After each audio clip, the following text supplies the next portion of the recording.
Hello guys, ito na, mag-assemble na ako ng mahabang upuan. Kasi kailangan tapusin ko na eh.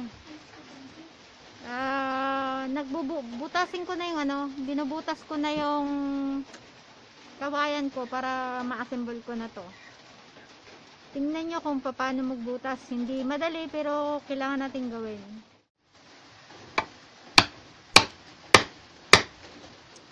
Wag sanang mawala yung battery.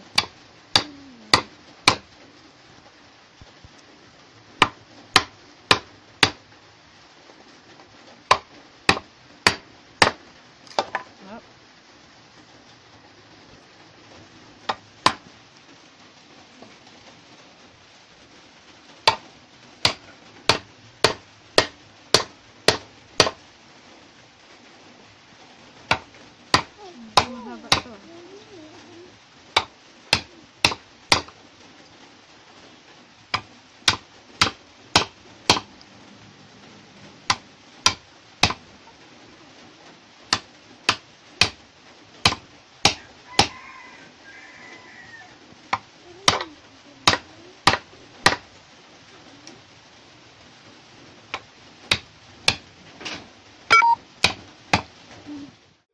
Yan, yung aking modela. Modela yan ha, hindi modelo. Siya yung bago i-deliver yan. Yan. Mama! Kala ko picture! Selfie ka muna bago yan lumipad yung ating upuan. Pupunta na yan doon sa deliveran. I-deliver na namin yan. Paalam na. Another seat na naman. Another hirap yan. Oh, yan si Mother. Ayan si Ate at saka yung aking pamangkin. Ayan. Hindi ako makikita. Superhero namin yan, parang astronaut yan. Yan taga gawa ng upuan namin eh. Oh, 'di ba? Yan, yung aming Yan. May Daniel brother yan. Taga ano yan. Ikaw naman. Taga gawa yan ito eh. Yan. Yung kanyang dahon nalagas.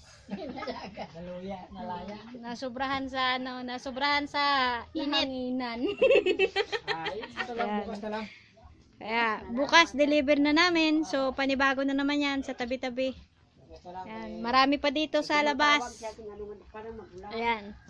2 seat pang nakaabang sa amin. Kaya doble kayod muna habang may pandemic pa. Deliver na po.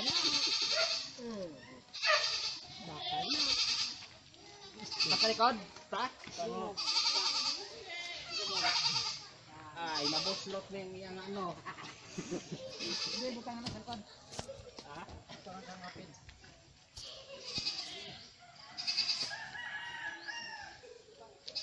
Hindi mo pakisakap ma, basta mag-picture ma. Hindi mo pag-hack no?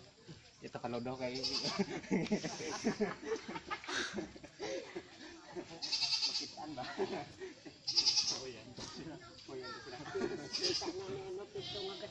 Ito lang yan. Pera naman yan eh. Ulan putik. Kapen pa po.